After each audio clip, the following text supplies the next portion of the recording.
nous sommes Victor Collange et Paul Caron. Donc, nous sommes deux étudiants à l'école d'ingénieurs de Lézier Amiens. Donc, dans cette vidéo, nous allons vous présenter notre projet de deuxième année donc justement de cette école d'ingénieurs, qui est un robot qui permet de sortir d'un labyrinthe. Donc, précédemment, en première année, on a déjà eu un projet de la sorte à réaliser. Donc, c'était un robot qui devait suivre une ligne et donc réaliser un parcours en un temps donné, un temps minimum.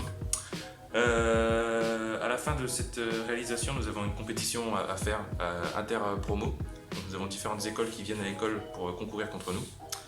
Il y a des lots à gagner. L'année dernière, on a fait un bon classement, on a fait 5e, donc on était assez satisfait de notre performance. C'est pour ça qu'on a décidé de reformer notre groupe. Cette année, on vise éventuellement le podium, pourquoi pas. Nous sommes tous deux passionnés de robotique, c'est éventuellement ce qu'on voudrait faire plus tard. Donc voilà, ce projet nous permet de nous épanouir dans notre domaine et de découvrir de nouvelles choses. Au cours de cette vidéo, nous allons présenter la conception du début à la fin de notre robot, en passant par la présentation des composants, le montage, la programmation, pour finir sur la vidéo et la conclusion, ainsi que l'axe d'amélioration de notre robot. Donc avant de passer à la présentation des composants, je vais faire d'abord une rapide introduction de la compétition de cette année. Donc notre robot pour l'instant il effectue un circuit dans un labyrinthe, mais la compétition est tout autre. En effet, notre robot devra être capable de détecter des couleurs et de se frayer un chemin à travers une piste. Donc pour l'instant il n'est pas capable de faire ça, mais cela arrivera avant juin 2020. La compétition est encore une fois au sein de Lézier, avec tous les étudiants de la promotion, ainsi que d'autres venus d'ailleurs. Cette compétition est tout de même encadrée par des règles. Donc en effet, le robot ne doit pas sortir de la piste, comme l'an passé, où le robot ne devait pas sortir de la ligne qu'il avait à suivre. Un enjeu supplémentaire est fixé par Lézier. En effet, notre classement jouera pour notre note de projet. Plus notre place dans le classement sera haute, plus notre note, meilleure sera notre note. Passons maintenant aux composants de notre robot. Donc tout d'abord, il faut savoir que nous n'avons pas acheté ces composants. Ce sont notre école, Lézier, qui nous a fourni une boîte avec à l'intérieur tous les composants dont nous allons vous présenter. Même si la construction du robot est libre, nous avons choisi de respecter la construction que l'école nous fournissait pour un souci de simplicité et d'être plus efficace et pour la suite obtenir un meilleur classement en perfectionnant le robot que nous avons. Alors donc pour présenter les composants, nous allons commencer avec la carte Maker Uno, qui est une carte similaire à la carte Arduino que nous utilisons plus traditionnellement et que nous avons utilisée l'année dernière par exemple. Donc la carte Maker Uno est une carte utilisée à l'international qui permet de programmer des petites choses telles que des robots comme on l'a fait cette année. C'est une carte très fonctionnelle car elle a beaucoup de broches sur lesquelles se brancher. Le logiciel est très intuitif et nous permet de réaliser beaucoup de choses comme le robot que nous avons réalisé cette année. Il faut bien distinguer que sur les ports, il y a deux types de ports, donc on ne les voit pas ici mais on les a reportés ici. Donc on a les ports digitaux qui sont situés sur les bords, qui permettent de piloter tous les systèmes électroniques et qui ne nécessitent pas forcément de programmation détaillée. Et les ports analogiques qui sont situés plus ici, qui nous permettent justement de programmer les composants qui ont besoin de programmation plus détaillée et qui sont plus compliqués à utiliser, tels que les trois capteurs que nous avons ici.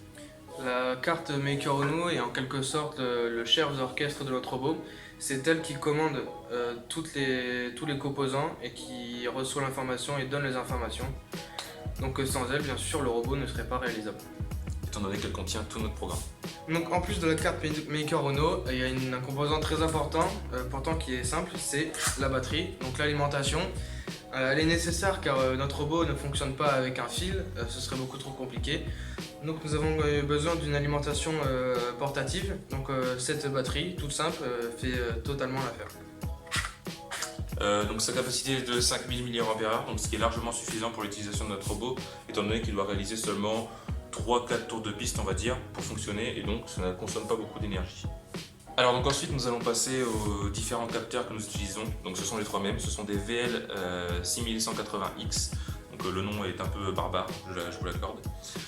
Donc ces capteurs sont des capteurs infrarouges. En effet, donc c'est très simple, ils envoient un rayon infrarouge à partir d'ici. Et le robot le reçoit de nouveau une fois qu'il atteint son obstacle. Donc grâce à ça, le robot permet de transmettre des valeurs les capteurs permettent de transmettre des valeurs à la carte Arduino. Et donc le programme que nous avons à construire doit être capable justement de traduire ces valeurs et de les utiliser afin de faire fonctionner les deux servomoteurs qui sont situés derrière les roues, juste ici, et ici. Donc ces trois composants fonctionnent tous les trois sur le port analogique de la carte Arduino, ce qui va nous poser certains problèmes que nous expliquerons plus tard dans la vidéo. Après avoir traduit les valeurs reçues par les capteurs, donc nous avons créé sur l'Arduino quelque chose permettant de nous montrer ces valeurs en temps réel, donc grâce au port série, donc j'expliquerai ça prochainement aussi. Et nous avons remarqué que les différentes valeurs que nous captons sont situées entre 0 et 255. 255 la valeur la plus lointaine, 0 la valeur la plus proche. Donc grâce à ça, ça va nous permettre de programmer le robot et de le faire fonctionner, aller à droite, à gauche, d'éviter les obstacles comme il nous les demande. Passons maintenant à ce qui va faire avancer notre robot, donc les servomoteurs qui sont ici. Ces servomoteurs sont assez simples d'utilisation, en effet ils n'ont que 3 branchements à faire. Donc le rouge ici pour le 5 volts, le noir pour le GND, la masse, et ici le orange sur les ports digitaux. Donc ces servomoteurs sont très efficaces pour ce qu'on leur demande, ils n'ont pas besoin d'être plus performants. Le seul petit détail à régler avant de les utiliser, c'est d'inverser le sens de rotation d'un des moteurs, car bien entendu, nous utilisons les moteurs, mais il y en a bien sûr un qui est à l'envers, donc il faut inverser le sens de rotation. Mais nous l'expliquerons juste après. Donc nous allons maintenant passer à l'écran LCD. Donc l'écran LCD nous était présenté dans la boîte, mais nous avons choisi nous de ne pas l'utiliser pour un souci de simplicité. En effet, sur le robot, l'écran LCD se branche assez simplement, en effet, sur les ports qui sont juste ici. On a juste à le brancher comme ça. Voilà. Et il sera fonctionnel. Mais le souci étant que nous utilisons déjà 3 capteurs branchés sur les ports analogiques de la carte Arduino et que l'écran LCD se branche également sur les ports analogiques de la carte Arduino. Nous avons choisi donc de ne pas l'utiliser étant donné que nous avons déjà dû réaliser un changement d'adresse que nous allons voir prochainement pour les 3 capteurs. Nous ne voulons pas l'utiliser en plus pour l'écran LCD. L'écran LCD est constitué de 2 lignes et de 16 colonnes, donc ce qui constitue en tout 32 caractères à afficher, comme vous l'avez compris. Il n'est pas forcément nécessaire pour notre programme étant donné que nous souhaitons uniquement sortir du labyrinthe et non afficher des informations. C'est pour cela que nous avons choisi de ne pas l'utiliser.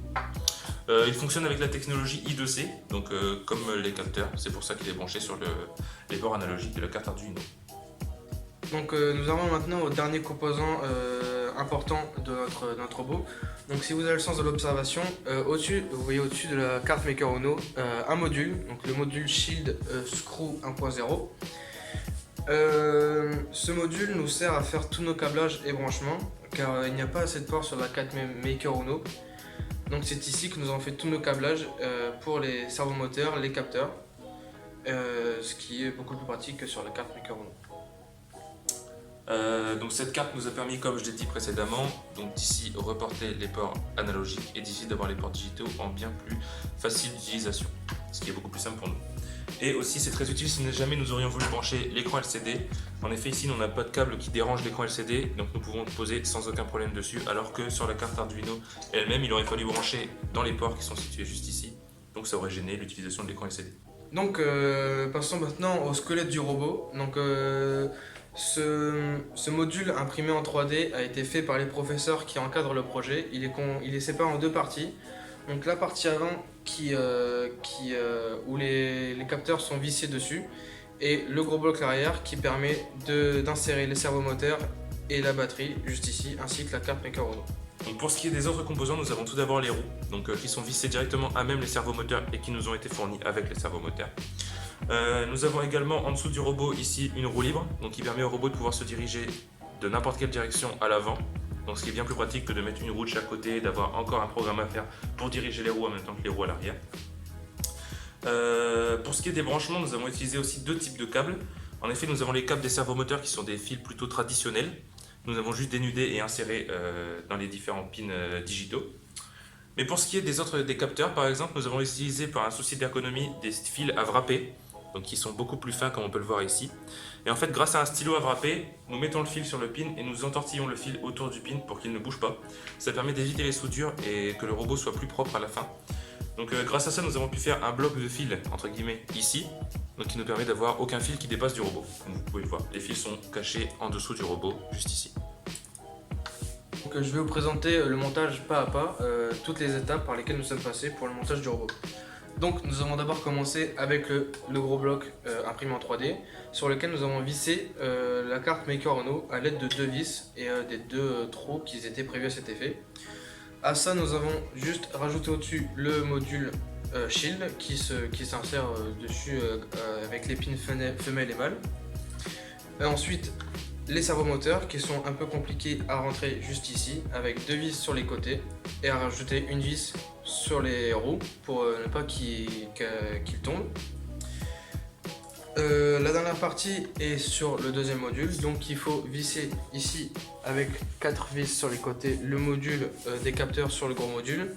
Et ensuite sur ce petit module, on a fixé les 3 capteurs ici avec encore une fois des vis. Une fois tous ces composants fixés, grâce aux différents trous prévus à cet effet sur le gros module, nous avons pu glisser les fils à l'intérieur de celui-ci et donc les cacher juste ici pour ne pas qu'on les voie et pour que le montage soit le plus propre possible. Donc après le montage, passons au câblage. Donc comme l'a dit Victor précédemment, nous avons voulu faire un câblage propre et épuré, donc qui nous a pris un certain temps, mais en voyant le résultat, nous sommes assez fiers de ce que nous avons fait. Donc les capteurs possèdent en tout 7 pins et pour notre utilisation, nous n'en utilisons que seulement 5. Donc pour les 5 pins, nous avons 5 couleurs différentes.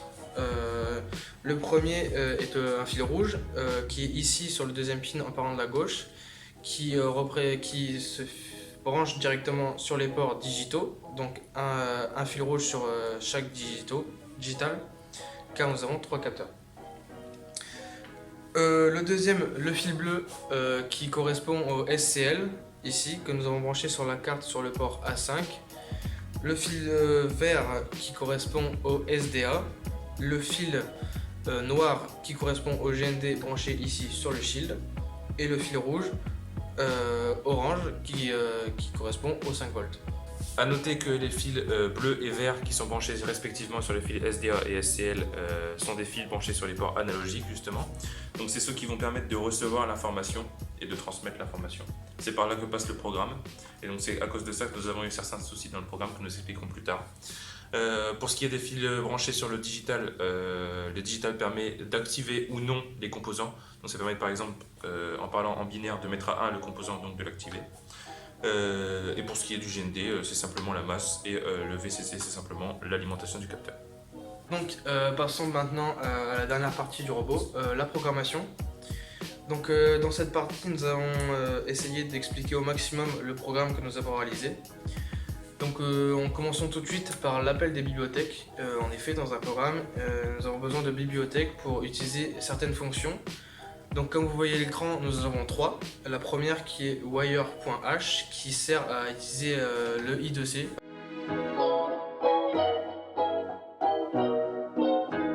Et la troisième pour les servomoteurs. Donc les bibliothèques contiennent les différentes fonctions spécifiques à chaque des composants que nous utilisons en fonction de la bibliothèque justement. Donc pour les capteurs, nous allons voir plus tard que nous avons certaines fonctions qui sont spécifiques aux capteurs. Pour l'I2C, nous allons voir qu'il y a certaines fonctions qui sont spécifiques à l'I2C, etc. C'est pour ça que les bibliothèques sont très importantes dans un code Arduino où il y a des composants que la carte Arduino ne connaît pas forcément d'elle-même. Donc ensuite, nous allons passer à la deuxième étape qui est la mise en place des cerveaux et des capteurs. Donc c'est très simple, il suffit d'appeler chaque composant un à un pour l'insérer dans le programme. Donc en utilisant la bibliothèque que nous avons citée précédemment, nous pouvons voir les 3 premières lignes qui sont dédiées aux 3 capteurs. Donc nous avons le VL6180X que nous avons appelé Sensor 1 pour le capteur 1 qui est le capteur de gauche, Sensor 2 le capteur de face et Sensor 3 le capteur de droite. Pour ce qui est des servomoteurs, donc il y a juste à appeler la fonction cerveau qui correspond à la bibliothèque que nous avons citée également précédemment. Et nous avons choisi d'appeler nos cerveaux, donc cerveau pin 2 et cerveau pin 3, étant donné que le cerveau de gauche est branché sur le pin 2 en digital et que le cerveau de droite est branché sur le pin 3 en digital. Donc passons maintenant au début de la configuration des capteurs. Donc les capteurs sont d'abord initialisés en tant que sortie. Donc, comme vous pouvez le voir, pin mode 4, 5, 6 correspondent aux sorties 4, 5, 6 ici présentes. Elles sont mises à l'état bas car pour l'instant nous ne les utilisons pas et elles seront mises à l'état haut plus tard dans le programme. Elles sont mises à l'état bas pour l'instant car, quand je l'ai dit précédemment au début de la vidéo, nous allons devoir changer les adresses de chaque capteur et pour ce faire nous allons devoir les allumer un à un, les utiliser un par un pour changer leur adresse. Les 2 dernières lignes, quant à elles, le wire begin et le serial begin concernent l'I2C. Le wire begin consiste à utiliser, donc dit que nous commençons à utiliser l'I2C et le serial begin est pour le port série, donc la fréquence d'affichage du port série, donc qui est relativement haute pour nous étant donné que nous voulons les informations en temps réel. Cette partie, contrairement aux précédentes, est un peu plus compliquée. Donc il s'agit de la mise en place des capteurs et des servomoteurs. Donc comme nous le pouvons voir à l'écran, nous avons à la première ligne le Digital Write 4 High qui permet donc de mettre, par exemple, nous avons utilisé ici, le capteur de droite à l'état haut. Donc ce qui signifie qu'on va commencer le changement d'adresse du capteur pour pouvoir l'utiliser plus tard dans le programme. Donc à chaque fois, mettre un délai de 100 millisecondes permet au programme de bien effectuer toutes les tâches qu'on lui demande sans en oublier. Car si nous avons fait le test sans délai et le programme buguait et le capteur ne changeait pas d'adresse et ne fonctionnait pas. La ligne Sensor 3 Init permet d'initialiser le capteur et donc de commencer à l'utiliser. Donc de dire que nous utilisons le Sensor 3, donc le capteur 3. Pour ce qui est de la ligne d'en dessous, avec cette adresse 0x42, c'est l'adresse que nous avons choisi de donner au capteur, donc 0x42. Respectivement pour les capteurs, ce sera 0x40, 0x41, 0x42. Donc 0x41, 0x42, le capteur de droite. Donc c'est relativement simple à comprendre. Et pour la dernière ligne, donc le configure default permet donc de dire au capteur que le 0x42 sera son adresse par défaut et sera l'adresse qu'il aura pris pour tout le programme. Donc ça, cette étape-là, nous l'avons recommencé pour chaque capteur, c'est pour cela que nous le faisons apparaître une seule fois. L'expliquer une fois vaut mieux que l'expliquer 3 fois. Pour ce qui est des deux dernières lignes, donc elles concernent les servomoteurs. Donc comme je l'ai dit précédemment, les deux dernières lignes permettent donc d'attacher un servomoteur à son pin digital. Donc comme le nom nous le dit, nous avons le servo pin 2 qui est attaché avec le attach justement au pin 2 de la carte Arduino et le servo pin 3 qui est attaché au port 3. Donc passons maintenant aux fonctions de virage. Donc nous avons, comme vous pouvez voir, plusieurs fonctions, des droites, des droites et pareil pour la gauche. Donc nous avons 3 fonctions pour tourner à droite car nous avons besoin de 3 virages. Un par exemple qui est serré, l'autre qui est un peu moins serré et l'autre qui sera beaucoup plus doux, ce qui nous permettra de faire un parcours beaucoup plus épuré sur la piste. Donc comme nous pouvons le voir à l'écran, les valeurs sont différentes pour les deux servomoteurs. En effet, un des deux servomoteurs, comme Paul l'a dit précédemment, fonctionne dans le sens inverse de l'autre. C'est pour cela que nous devons faire tourner les roues dans le sens inverse pour que les roues soient dans le même sens. Donc la roue de droite par exemple sera à 180 car le servomoteur fonctionne en degrés de rotation. Donc 180 c'est la vitesse la plus rapide qu'il peut atteindre. 90 sera la valeur minimum pour celui-là. Alors qu'à l'inverse, celui-là pourra atteindre la valeur 90 au minimum et 0 au maximum. Donc on peut voir ici que pour aller à droite, donc pour effectuer un virage léger vers la droite, la roue de droite tournera légèrement vers la droite. Donc c'est pour ça que le servo pin 2 utilisera la valeur 84 pour que la roue tourne un petit peu vers la droite. Et le servo pin 3, donc le servo de gauche, tournera à 180 donc en plein régime, car en effet quand le robot va à droite, on remarque bien que la roue gauche doit être le plus rapide possible par rapport à la roue droite. Et comme le virage doit être relativement faible, nous avons la roue droite qui va quand même tout de même tourner vers l'avant.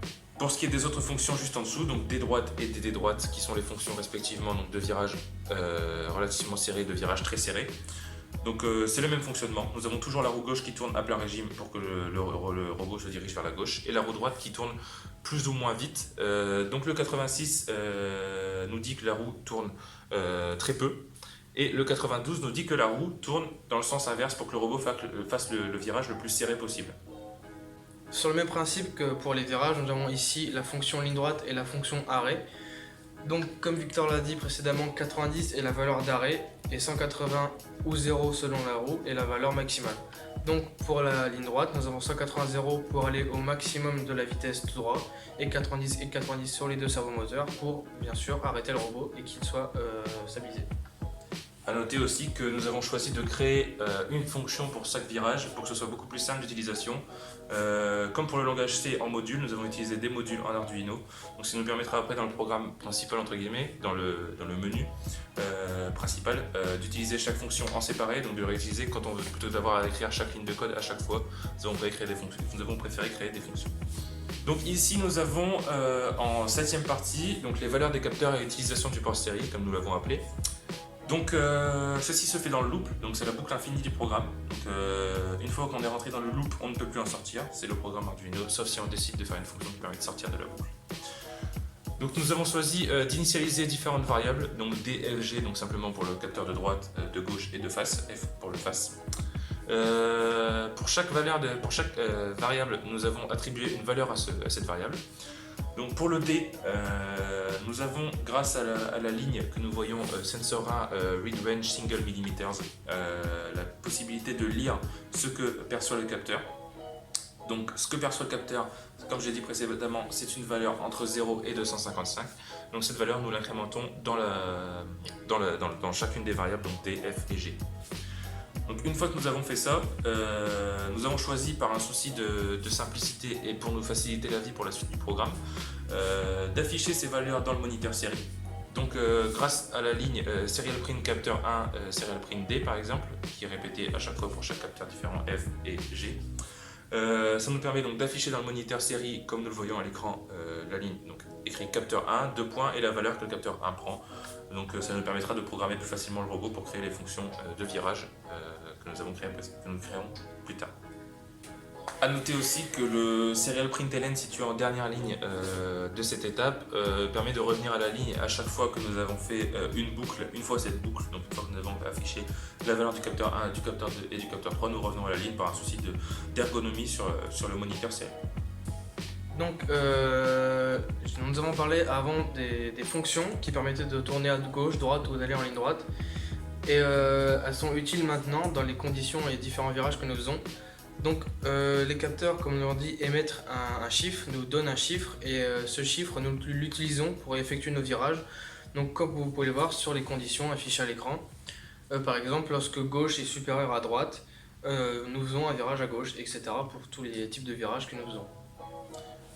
Nous avons choisi de faire des fonctions, des conditions de la sorte parce que sur la piste qui nous est donnée, à chaque fois que la valeur de gauche est supérieure à la valeur de droite, ça signifie qu'il y a un vide à la valeur de gauche et donc le robot doit se diriger vers la gauche pour prendre le chemin de gauche, qui est relativement logique.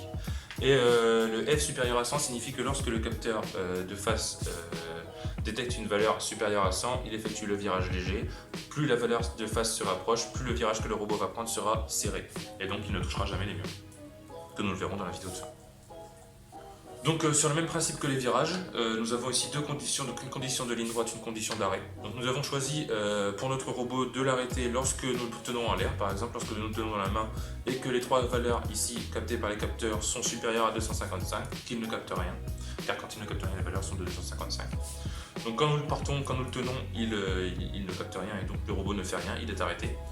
Mais lorsque la valeur de F est supérieure à 200, le robot va en ligne droite, donc c'est-à-dire que lorsqu'on le pose dans la piste et que la valeur de F est toujours supérieure à 100, le robot avancera tout droit. Voilà. Grâce aux fonctions que nous avons créées précédemment avec le 180 que nous avons expliqué. Donc la vidéo touche à sa fin, merci de nous avoir écoutés, j'espère que la vidéo vous a plu. Au cours de cette vidéo, nous avons voulu retranscrire tout le plaisir que nous avons eu à concevoir ce robot, car nous sommes fiers du résultat et qu'il soit fonctionnel et opérationnel pour la compétition. Donc au cours de cette vidéo, nous avons pu retranscrire les étapes de la création du robot chronologiquement. Donc vous avez pu suivre avec nous les étapes du robot, les étapes de création du robot que nous avons effectuées. Donc aujourd'hui nous sommes le 11 mars et nous sommes à 3 mois de la compétition. Donc nous allons commencer maintenant tout ce qui est programmation en fonction du capteur de couleur que nous avons reçu aujourd'hui. Quelques axes d'amélioration que je peux citer pour notre robot actuel, donc pour sortir du labyrinthe le plus rapidement possible. Nous aurions pu éventuellement utiliser une autre batterie légèrement plus puissante pour améliorer la vitesse des servomoteurs, mais cela aurait également dégradé leur efficacité avec le temps. C'est pour ça que nous avons choisi de ne pas le faire, car il fonctionne en 5 volts conseillés, donc c'est quand même mieux de délivrer la tension conseillée. Nous sommes très fiers de notre projet, notre robot est fonctionnel et le chrono qu'il fait est largement à la hauteur de nos espérances. Nous réfléchissons en ce moment à apporter une distinction à notre robot pour la compétition de la fin de l'année, pour qu'il se démarque des autres, pour qu'il ne soit pas exactement pareil que les autres, pour que notre touche personnelle soit apportée dans le robot. Voilà, et pourquoi pas l'écran et mettre certains sons ou autres, par exemple une LED lorsque le robot s'approche d'un mur ou un son lorsqu'il il est en situation de danger proche d'un mur.